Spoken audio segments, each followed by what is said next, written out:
오늘의 전국 핵심 키워드로 짚어보는 시간입니다. 오늘은 장해찬 국민의힘 청년 최고위원 그리고 김상일 정치평론가 두 분 모셨습니다. 어서 오세요. 안녕하세요. 네. 첫 번째 키워드 내용 확인해 보도록 하겠습니다.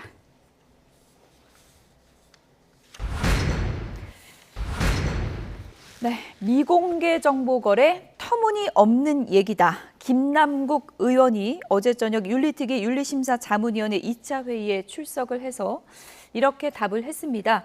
기자들과의 문답 과정에서 어떤 얘기를 했는지 먼저 듣고 오겠습니다. 국민 여러분들께 송구하다는 말씀을 꼭 드리고 싶습니다. 그런 어떤 의혹 자체가 터무니없는 근거가 없는 그런 주장이다라고 꼭 강조해 말씀드리고 싶습니다. 어떤 근거를 가지고 그 의혹을 제기하시는 거죠, 기자님? 어떤 코인? 어떤 가상화폐? 말씀해 주세요. 어떤 코인? 어떤 가상화폐? 말씀해 주세요. 한번 궁금하니까 저도. 어떤 가상화폐에 관련되어서 미공개 정보 의혹인지. 여기 계신 그 기자님들 한번 말씀해 보세요. 아무런 어떤 근거도 없이 미공개 정보를 이용했다라고 이렇게 주장을 하는 게 저는 너무 터무니없다고 생각이 되고요. 네, 윤리특위에 출석해서 1시간 동안 본인의 입장을 소명한 김남국 의원, 기자들의 질문에 이렇게 반박을 했습니다. 어떤 코인 말씀하시는 거죠? 아주 적극적인 반박의 태세인데 어떻게 보십니까? 기자분들이 준비가 안 돼 있었던 거죠. 예를 들어서 이제 금융위 출입 기자분들이었으면 아마 어떤 코인 뭐 이런 얘기 바로 나왔을 것 같은데 이런 거예요. 김남국 의원의 투자가 모든 사람이 할 만한 투자면 의혹 제기 안 되죠. 근데 비정상적이고 비상식적으로 아무도 그런 투자는 할 것 같지 않은 투자를 했어요. 그런데 높은 지위와 정보의 접근권을 가지고 있습니다. 그럼 일반 국민들 입장에서 볼 때 당연히 의혹을 제기하는 거 아닙니까? 그러면 일정 부분 제가 인정해 주는 부분은 있어요. 뭐냐? 사법에 대한 방어권이라는 사법적 방어권이라는 측면에서는 입증 책임을 저런 식으로 물어볼 수 있습니다. 그렇지만 정치 도덕적 윤리적 책임이라는 부분에 있어서는 이 정도면 충분히 국민적 의혹이 생길 만한데 거기에다가 입증 책임을 묻는다는 게 맞습니까? 저는 맞지 않다고 보고요.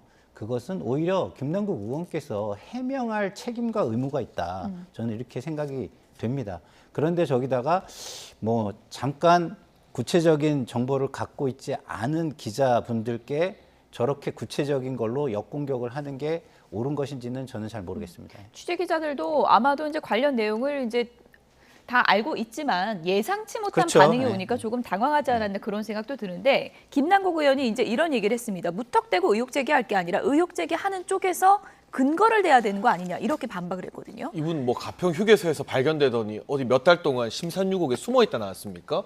그동안 기사가 얼마나 많이 나왔는데요. 그리고 그 기사에서 아주 상세하게 의혹 제기가 있어 왔습니다. 저한테 물어보면 바로 답할 테니까 1대1 토론하자니까요. 위믹스, 마블엑스 이런 것들 단독 보도로 P2E 게임과 관련된 코인들 김남국 의원이 대량 매수하고 얼마 안 돼서 호재가 뜨면서 가격이 급등했다는 거 아닙니까? 김남국 의원이 자꾸 매도 시점을 근거로 내부 정보 없었다 하고 있는데 코인 업계 전문가들 인터뷰를 취합해 보면 매도야 본인이 판단하는 것이고 매수 시점이 중요하다. 호재가 알려지기 전에 일찍 매수하는 게 중요하다고 이야기를 다 하고 있어요. 근데 뭐 본인이 무슨 워렌 버핏입니까? 잡코인 사는데 사는 것마다 어쨌든 김남국 의원이 사고 나서 얼마 안 되면 호재가 알려지면서 시세가 급등했잖아요. 그 부분에 대해서 많은 언론 보도가 있었는데 저렇게 뻔뻔한 태도로 일관하는 건 정말 놀랍다는 말밖에 할 수가 없는 것이고요. 클레이페이와 관련해서도 왜 위믹스를 15억이나 손해로 보면서 그 클레이페이라는 코인으로 산 것인지 그리고 그 클레이페이 만든 업체가 김남국 의원한테 수십억 정도 클레이페이 팔고 나서는 몇 달 뒤에 그냥 아예 문을 닫고 잠적해버렸어요. 이거 자금 세탁에 이 의심이 간다라고 전문가들이 지적했잖아요. 거기에 대해서 아무 소명 안 하고 그냥 기자들에게 싸우자는 듯이 지금 저렇게 소리나 높이고 있는 게 국회의원의 태도입니까? 또 분명한 것 한 가지, 처음에 금융정보분석원으로 이 거래소에서 신고를 한 이유는 30억 자금 출처 소명이 안 됐기 때문입니다.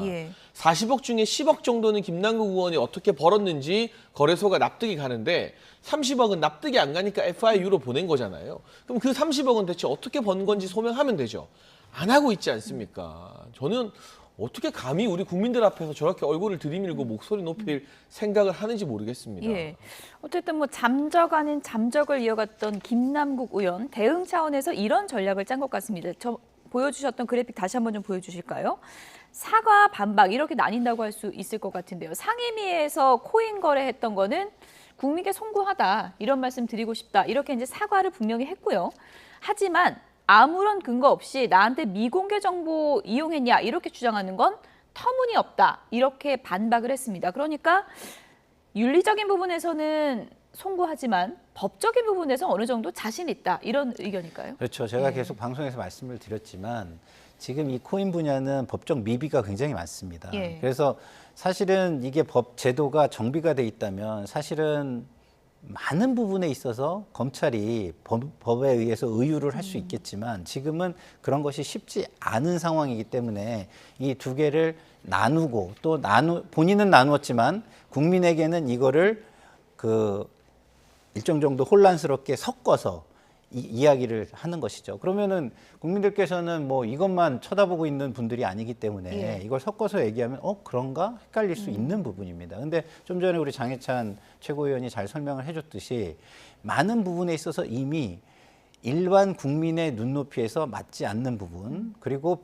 정상적인 사람이라면 하지 않을 만한 부분, 그리고 그 이후에 발생한 부분이 과거의 전례에 비추어 상당히 의심할 수밖에 없는 부분들이 존재합니다. 근데 법적 미비 때문에 이걸 벗어날 수 있다고 해서 그러면은 본인이 그 높은 지위에서 높은 정보 접근권을 가지고 행한 행위가 과연 윤리적으로 옳은지, 예. 그리고 정치인으로서 할 수 있는 일인지, 더더군다나 이 제도가 안정적이지 않기 때문에 울고 있고 피해를 본 많은 사람들이 존재합니다. 그들 앞에 과연 떳떳할 수 있는 것인지 이것은 또 다른 부분이기 예. 때문에 본인이 말을 할 때 조금 국민을 생각하면서 해명을 하는 그런 정성스러운 자세도 좀 필요하다 이런 예. 생각이 듭니다. 예. 어쨌든 뭐 장해찬 최고위원이 줄기차게 토론하자 제안을 했는데 일단 지금까지 아무 답이 없는 거 보니까 거절을 한 것 같고요. 무섭겠죠? 어제, 어제 경찰서에 가셨더라고요. 네, 저는 이제 김남국 하도 예. 사고 치는 분들이 많아서 이름도 좀 헷갈려요. 이제 예. 민주당 젊은 정치인들. 김남국 의원이 저와 김성원 의원을 먼저 허위 사실에 의한 명예훼손으로 고소하지 않았습니까? 제가 이 고소장을 확인해 봤는데 너무 성의가 없어요. 그러니까 보통 허위 사실 명예훼손으로 고소할 때는 어느 날 어떤 방송 프로그램에서 무슨 발언이 문제다라고 적시하는 게 기본 중에 기본이거든요. 그렇죠. 근데 날짜만 나와 있고 어느 방송에서 무슨 발언이 문제인지도 고소장에 안 나와 있어요. 그러니까 이건 정말 고소했다는 걸 알려주기 위한 쇼 고소장이에요. 네. 표지 제외하면 3장밖에 안 되더라고요. 그렇군요. 그래서 제가 이제 변호사 법적 자문을 받아서 고소를 위한 고소가 아니라 김남국 의원과 코인게이트 의혹을 소명하기 위해서 토론을 제의했는데 그걸 거부하니까 무고죄로 고소를 할 수밖에 없었던 상황이고 조건을 달았습니다. 공개 토론에 응하면 얼마든지 무고죄 취하해 주겠다. 그러나 아마 김남국 의원 입장에서는 무고죄로 처벌받는 것보다 저랑 토론하는 게 더 무섭겠죠. 제가 이해는 합니다만 그래도 국민들 앞에서 저렇게 소리칠 게 아니라 의혹에 대해서 검증하는 과정을 거쳐야만 한다. 이 과정을 거치지 않는다면 수사기관에서 이게 과연 뭐가 허위사실이고 모욕에 해당하는 것인지 한번 겨뤄볼 수밖에 없다라는 부득이한 생각을 가지고 있습니다. 예. 어쨌든 윤리특위도 이제 고심이 깊어질 것 같긴 한데요. 네. 일단은 그 윤리적인 부분은 사과를 한 거고요. 네. 그 김남국 의원은 이제 거래 내역을 다 공개한 게 아니기 때문에 법적으로 시시비비를 또 이 단기간 내에 따질 수는 없는 거잖아요. 그렇죠. 징계 수위 놓고 고심이 좀 있을 것 같아요.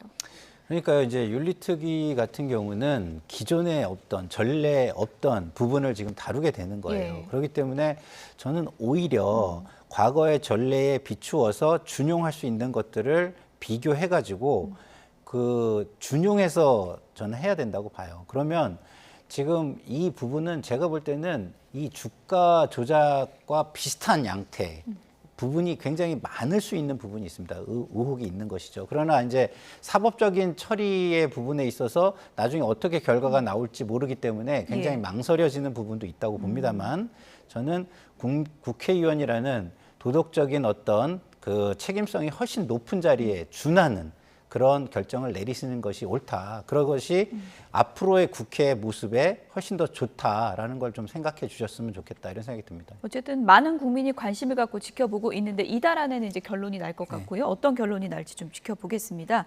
김남국 의원 사태로도 또 홍역을 치렀던 민주당.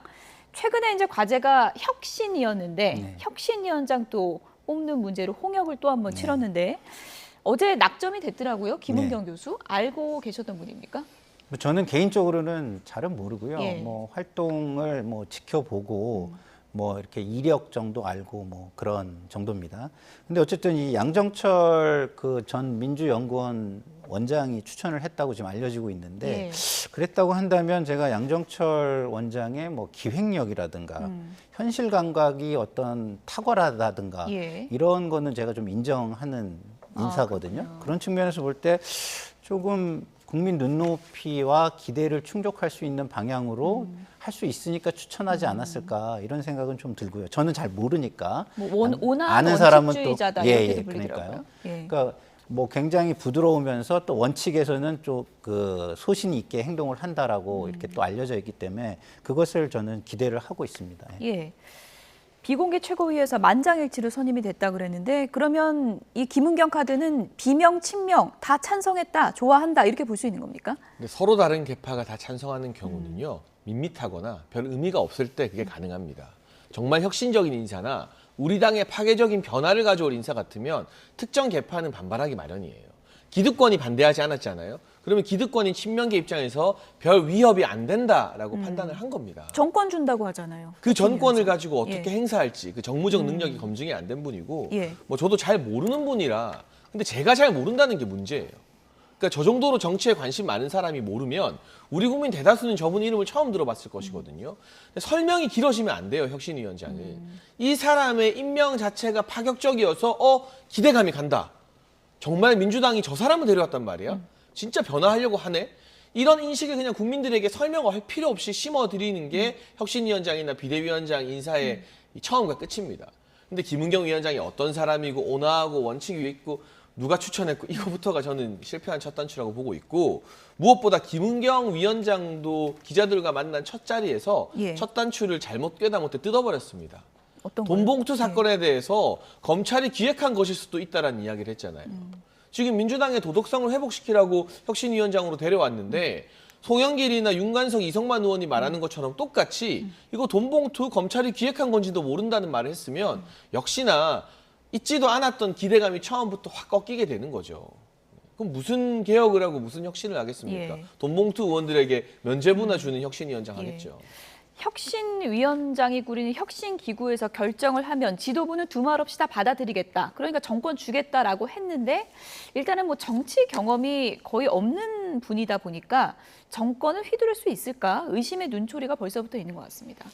그러게요. 뭐 그런 우려가 저도 있고 예. 그다음에 지도부의 태도를 볼 때 이래경 이사장을 한 것이 제가 뭐 방송에서 말씀드렸지만 오히려 지도부가 원하는 거를 남의 손을 빌어서 이루려고 하는 거 아니냐 이런 의구심도 가질 수가 있습니다. 근데 어쨌든 간에 김은경 그 지금 혁신위원장이 반대쪽에 있는 비명계에서도 어쨌든 뭐 인정을 하는 인사잖아요. 그렇기 때문에 그런 우려는 없는 것 같고 이제 기댈 것은 무엇이냐면 우리 장해찬 그 최고위원의 우려는 잘 알겠지만 그래도 국민을 보는 그리고 국민에게 어떤 압력을 느끼는 그 정도의 상식은 있지 않을까라는 그런 기대를 좀 하고요. 국민을 믿고 국민에게 책임감을 느끼면서 혁신위원장을 예. 해주시기를 저는 좀 바라고 기대해 봅니다. 네. 또 한 가지 이제 기대 속에서도 우려가 나오는 부분은 이제 계파별로 혁신의 방향점이 조금 다르다는 거거든요. 비명계, 친명계, 뭐 당원보다 국민이 우선이다라는 비명계 목소리도 있지만 대표에 대한 흔들기 그만하자, 뭉쳐야 된다 이런 친명계 목소리도 있어서 혁신의 방향이 어느 쪽으로 갈지 이것도 좀 헷갈리는 것 같아요. 근데 혁신이라는 것은 예. 기득권이 본인들의 권리를 내려놓을 때 우리가 혁신이라는 단어를 쓰는 겁니다. 그래서 김은경 위원장 저는 뭐 별 기대가 없습니다만 기득권이라고 할 수 있는 이재명 대표와 그 측근 그룹의 이 권한을 얼마나 많이 내려놓게 하느냐 여기에 성패가 달려 있는데 지금 친명계는 오히려 그 반대로 대의원제 폐지하면서 개딸들 위주의 정당을 만들자. 그러니까 친명과 기득권에게 힘을 더 몰아주자고 이야기하고 있어요. 저도 제 정치 성향과 무관하게 그냥 정당적 관점에서 봤을 때 민주당 대의원제는 전 수정이 필요하다고 보는 사람이거든요. 근데 지금 현재 정치적 시점으로 봤을 때 대의원제에 손을 대는 건 예. 친명들에게 대거 공천 주겠다는 말이나 다를 바가 없어요. 그러면 김은경 혁신위원장은 친명이 아니라 당내의 비주류나 이재명 대표 사퇴를 요구하는 사람들을 만족시키는 파격적인 안을 가져와야 되는데 예. 과연 그걸 감당할 능력과 그릇이 되겠느냐. 그 부분에 대해서 물음표가 따른다는 것이고요. 반대하지 않는 혁신은 없습니다. 아무도 반대하지 않는다? 그건 하나만한 혁신이란 뜻이죠. 과연 김은경 위원장이 혁신위에서 안을 냈을 때 친명계가 됐든 비명계가 됐든 격하게 반발할 것인가? 그리고 그 반발을 뚫고 나갈 돌파력이 있을 것인가? 박지원 전 비대위원장 처음에 민주당이 데려와서 공동 비대위원장 시켜줄 때도 전권 준다고 하고 다 했죠. 그때는 혁신위원장보다 더 세고 높은 비대위원장이잖아요. 나중에 어떻게 됐어요? 비대위에서 말도 못하게 하고 뭐 윤호중 위원장이랑 싸우고 뭐 그랬었잖아요. 그 제2의 박지원이 되지 않을까. 그러니까 그나마 박지원은 그래도 하고 싶은 걸 하다가 밀려난 건데 김은경 위원장은 사회 경험이 워낙 많기 때문에 하고 싶은 걸 안 하고 눈치 보면서 아무도 반대하지 않은 것만 무난하게 할 가능성이 높아 보인다는 네. 거죠. 그것이 이제 기우일 수도 있는 거고 이번 혁신위원장 카드가 민주당을 좀 단합하는 계기가 될지 아니면 또 분열로 가는 계기가 될지 이건 좀 지켜보겠습니다.